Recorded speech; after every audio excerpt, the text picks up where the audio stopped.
Ang husay din naman ng magkapatid na Duterte, no? Lalo si Pulong Duterte. No? Hindi daw sila haharap sa patawag ng ICC. Kasi wala naman daw jurisdiction ang ICI.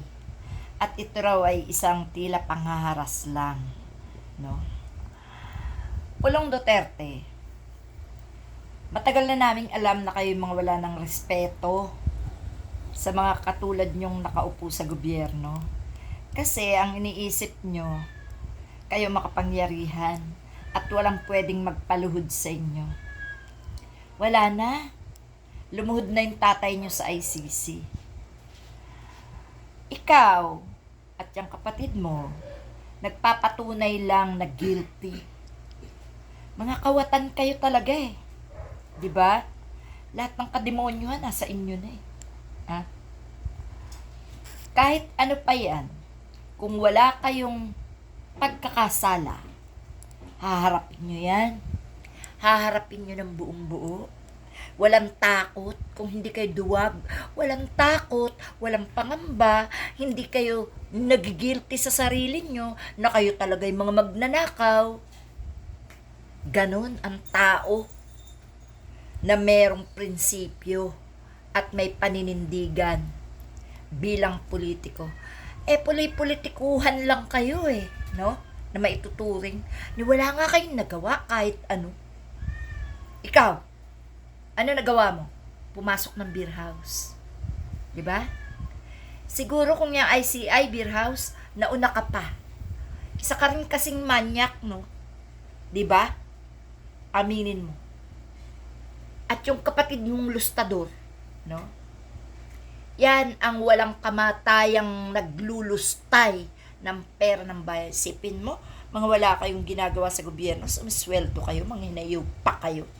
Samantalang yung mga Pilipino, 300,000 ang pasweldo sa mga kongresista.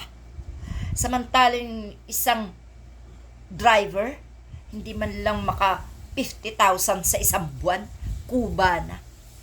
Hayop din kayo, no? Hindi na nga kayo talaga dapat daanin sa ICI. Dapat sa inyo, pinopusasan na lang. No? Tingnan nyo yung mga kayabangan nyo. Diba? Ang yayabang nyo, pero ang duduwag nyo. Mga bahag ang buntot nyo. Yung mga bayag nyo nandito na, oh, para kang si Bato de la Rosa. Si Bato de la Rosa, si Bongo. Nasa na nga pala yung inyong mga alipores na yan. Lalo na yan si Bongo. Tila nawawala na ang pangalan niyan sa usaping nakawan, no? Ng flood control project. Ikaw, humarap ka. Kung matapang ka.